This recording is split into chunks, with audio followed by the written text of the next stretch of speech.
ឃើញកាលណាជួបជាប់នេត្រាយដួងចិនដាដូចអាឡ័យនឹងភ្លេចមិនភ្លេចរាល់ថ្ងៃសំដីស្រីផ្អែម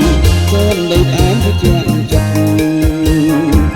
តើគូព្រេងណាវាស្នាគ្មានទេកាលនៅពេលនេះ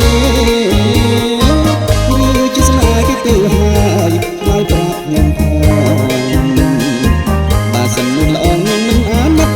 ដល់ចិនខ្ញុំទេអត់សងខ្ញុំហើយគ្រាន់តែឃើញកាលណា